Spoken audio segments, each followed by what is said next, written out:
Alright, so this is going to be my Rafiq of the Many deck. Obviously, our commander, Rafiq, nice general Bant colors, gets that nice Exalted trigger. There's a bit of an Exalted sub-theme through the deck, along with a human sub-theme for slight tribal. A lot of this deck is focused on making just one creature attack a turn, and that creature being obnoxiously hard to block, so obviously the nice double strike is very nice. Got Finest Hour. It's a win con with Rafiq. If the first attack should go through, it allows you to have a second combat phase. Or, no, it's just when an attack is alone. So, another Exalted trigger. You get Rafiq out turn 4. Turn 5 you get this out. For an EDH game, that's a little insane. Geist of St. Traft, obviously. Really great Azorius colors. Love the effect, love the flavor and the storyline behind him. In addition, he does trigger the Exalted on his own if he attacks alone, and the Angel token comes into play. It doesn't affect the trigger, so really nice to be dealing an obnoxious amount of damage with him too. Edric, a little different than the other two where I'm only attacking alone, because he does do a lot better when more creatures are attacking. But again, this deck only really attacks with one creature at a time, so he does really helpful for card draw. Kaysali Pride Mage, again, another Exalted trigger, and the sack ability for a Naturalize is pretty nice. And he's a nice bear size, so. Guilt Spire Avenger, once again, another Exalt trigger. Similar to a Royal Assassin with the ability, if a creature attacks me and I don't block it, and it deals damage to me or whatever, I can tap it to destroy it. So, really nice to have. The only downside is he does cost 3 for a 2/2. Could be a little hard to get out at once. Knotvine Paladin. Very, very powerful in the Exalt trigger deck. And the 1/1 for each untapped creature I control. If I'm attacking and I have a lot of Exalted triggers to go off, his ability also goes off as well, making him even bigger. So very nice to have for a 2-drop. Knight of the Reliquary, very good for mana fixing. You could sack a plains or a forest and search for any land. Now, any land is what makes it probably my best land fix in the deck. And he gets bigger for every land card in the graveyard, so I can search a lot of stuff and get a lot of stuff in the graveyard. It becomes big. Next up, Voice of Resurgence. Kind of downplays your opponent wanting to do stuff during your turn, and those tokens can get very big in this deck, because I'm not doing a lot of attacking, so a lot of my creatures don't die. Dauntless Escort, nice 3-drop for a 3/3, and that ability to make creatures indestructible for the turn.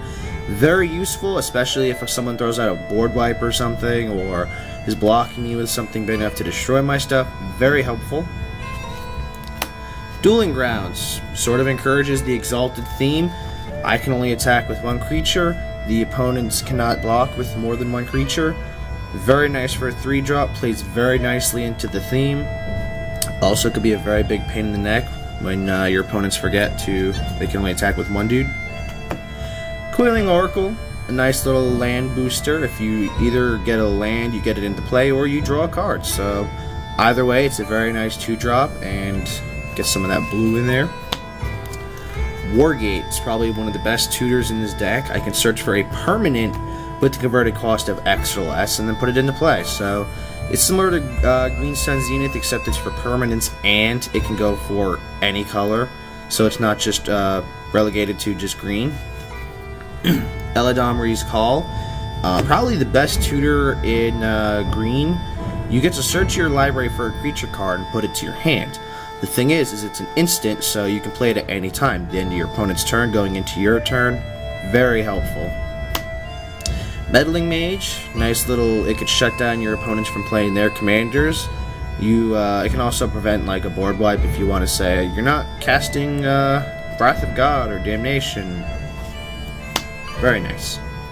Augury Adept, I use him as a sort of draw spell. Whenever it deals combat damage, you get to look at the top card of your deck and add it to your hand. You gain life equal to the card of mana cost. With Rafiq out, because it's dealing double strike, not only are you doing double damage, you're also drawing 2 basically. So a lot of these triggers trigger twice because of Rafiq's double strike granting ability. Detention Sphere, basically an O-ring. Nothing really more to say about that. Now for some non-multicolor spells, you got some white. We got Aven Mind Sensor. Very nice shutdown of opponents' search strategies. If they were to search a card from their deck, they would only be able to look for the top 4 cards instead. Really shuts down tutor abilities on the opponent's side. And because of it's got flash, you can use it as a bit of a trap. Grand Abolisher makes it so I don't have to worry about hidden abilities during my turn. Very nice ability. Steel Shaper's Gift. As I said, this does have a little bit of... I don't think I mentioned it, but this deck does have some Voltron to it. So this is very useful for getting out any equipment that I might need.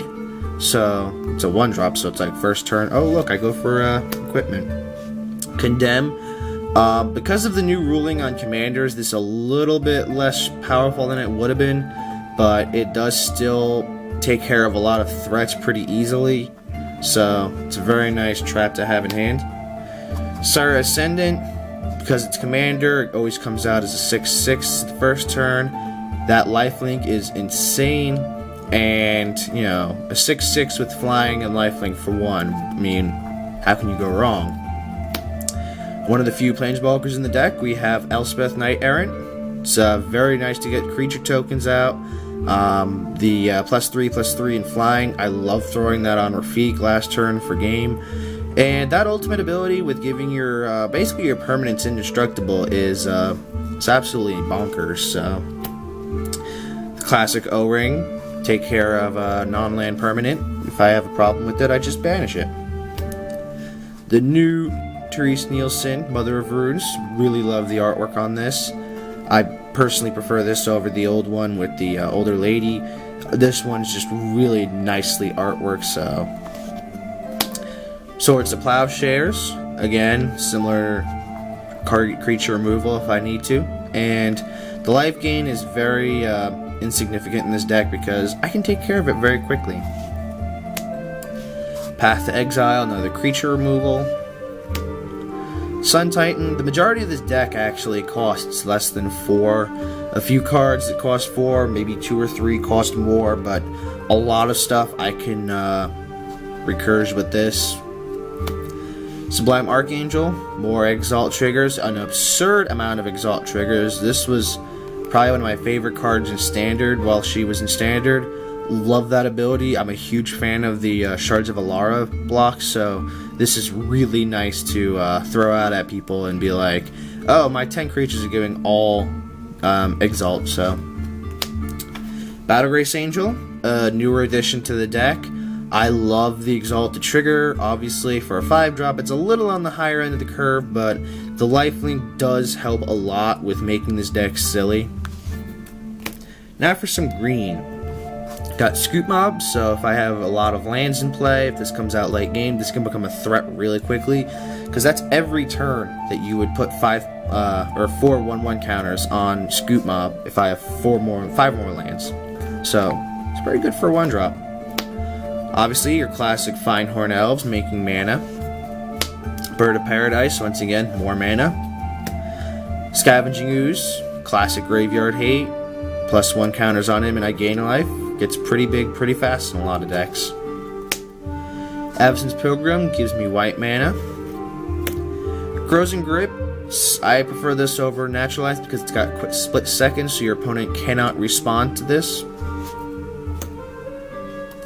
Eternal Witness for more graveyard recursion. So I always love being able to get something out of my graveyard if I need it. So very nice. Champion of Lambholt makes your cards humongously hard to block, and it gets big herself, so it's very nice to have out. Only cost $1, so definitely recommend this in a green deck. Now my baby, Noble Hierarch. It's probably my absolute favorite mana dork because 1-drop for basically a 1/2 if it attacks. That Exalt trigger, again, lovely. Gets all the colors I need in this deck, and I gotta like the art. The only thing is, that $50 price tag, man. It's a killer. Green Sun Zenith, as I mentioned earlier, it's a green tutor. Goes for mana dork if I need it, or creature that I need in particular. Very nice to have tutors. I love my tutors in this deck. Rancor gives trample and +2/+0. So if I want to get Rafiq's commander damage through, I just throw this on him and he gets bigger. Another new addition to the deck is Somberwald Sage. Basically a Black Lotus on a creature. I wanted to test this card out, so I'm going to give it a ring-a-ding spin. Love the ability, love the artwork. Again, Avacyn Restored. Very, very well designed card, actually. Putrefax. I think it's the only card in the deck that has Infect. And the only reason is the double strike and the Exalted triggers can make this a severely big threat. Even if he's only in play for one turn, he can seriously win games right then and there. And people don't really expect the Infect damage. True Name Nemesis is True Name Nemesis. This card was absolutely stupid in 1v1, which this deck is basically built for. I do have some multiplayer decks, but this does not go to it. Jace the Mind Sculptor. I don't need to explain this card to you guys. If I do, I'm sorry, but this card is overpowered for being a blue Planeswalker. I generally use it for the Brainstorm ability, the 0. On a rare occasion, I'll Fate Seal the opponent. I've never gotten the ultimate off, but one can hope. Cephalic Unstable. It's another win condition. With all that Exalted, he gets pretty big, and when he bounces cards with the double strike even, I can return a lot of stuff to the opponent because it doesn't limit to just non-lands. So you can bounce their lands, they run out of stuff, GG. Lenalendra Archmage. She's a nice counterspell for non-creatures, and that Persist makes it very hard to get rid of her. Thassa God of the Sea makes stuff unblockable and can, become a very big creature. The Indestructible is nice, and that Scry is very good for helping the deck go by. Brainstorm, draw 3, return 2, very nice ability. Phyrexian Metamorph, get another copy of an equipment or another mana dork, very useful. I can even go for an opponent's creature, so very useful.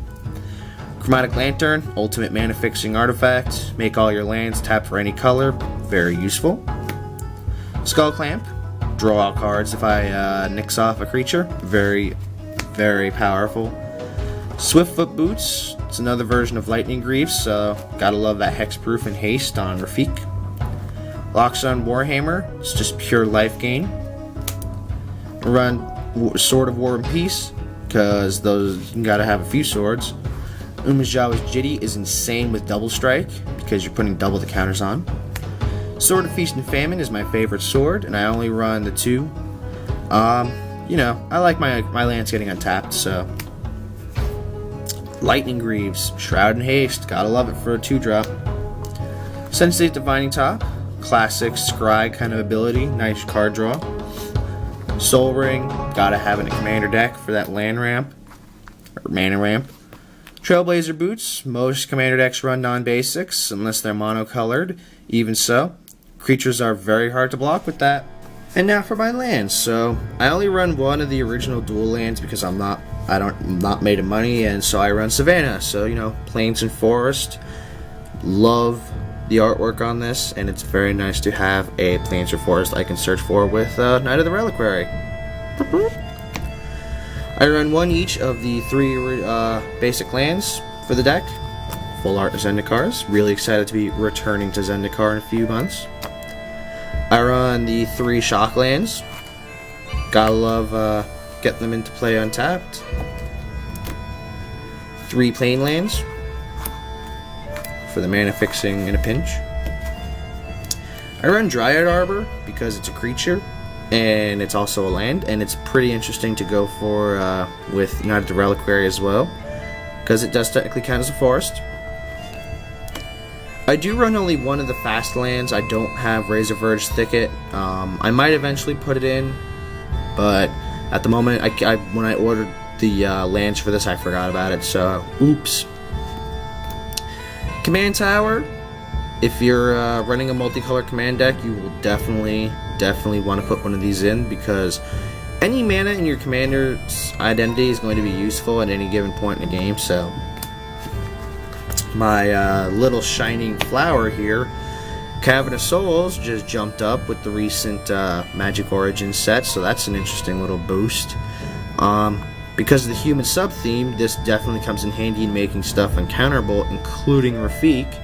And I can make one color of, one mana of any color, so what's not to like?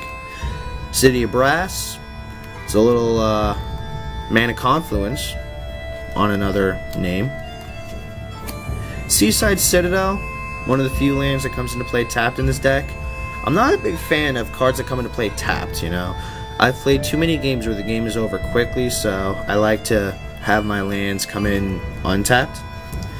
Treva's Ruins, a nice old layer card, and makes one color of any of the Bant colors, so very useful. I just have to bounce the non-layer, so, you know, whatever. I'll just bounce whatever. I run one each of the Ravnica Karus, so very few cards in this deck come into play tapped.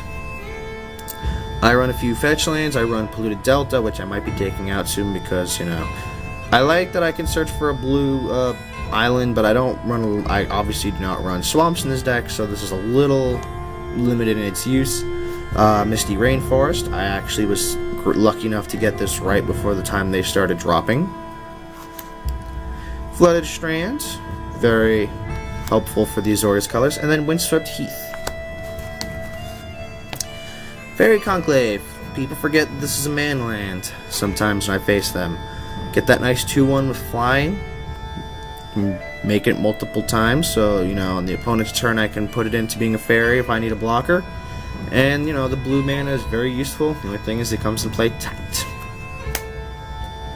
Rogue's Passage, another win con with Rafiq. Can make him unblockable and then just smack for commander damage a few times, so gotta love it. Cathedral of War, again, another Exalted trigger. These things are pretty affordable, so if you want to run an Exalt deck, this is one of the affordable lands you can get now. It's only $1.50. Reliquary Tower, I love running these in every commander deck that I build, just because I don't know when I'll be needing to keep my hand in. Moorland Haunt, I haven't really used this card too much when it comes to like its second ability. I have a few games actually been saved by making white spirit tokens, so it's always nice to have a little backup strategy in case you get your board wiped and can't get anything out. You can use your graveyard as a resource to make spirit creature tokens. Now for a very underrated land in my opinion, Temple of the False Gods. I don't see a lot of commander decks actually running these, you know. For 5 lands, it's not that hard to get, and it's basically a Soul Ring as a land at that point, so it's very useful for 5. Ghost Quarter, because I don't want to run too many land destructions, this is the only one I run. Your opponent gets to search for basic lands, so it's not too hard. I've had this used against myself, so it's pretty hard for me to search for land. I only have 3 basics, so it's a little bit of a drawback. Colony Garden, get a nice little 0/1 green plant creature. Love dropping this turn 1. So even though I don't have a creature to play, I do get a creature, so. Mosswort Bridge, it's very easy to get power 10 or greater in this deck, so, you know, the Exalted trigger stays until the end of the turn, so even with stuff like, you know, the Finest Hour, still get to get that 10 power or greater easily, with maybe 1 creature too. Then I run 2 of these. I refer to these as the Signet lands because they're very similar to like the Ravnica Signets.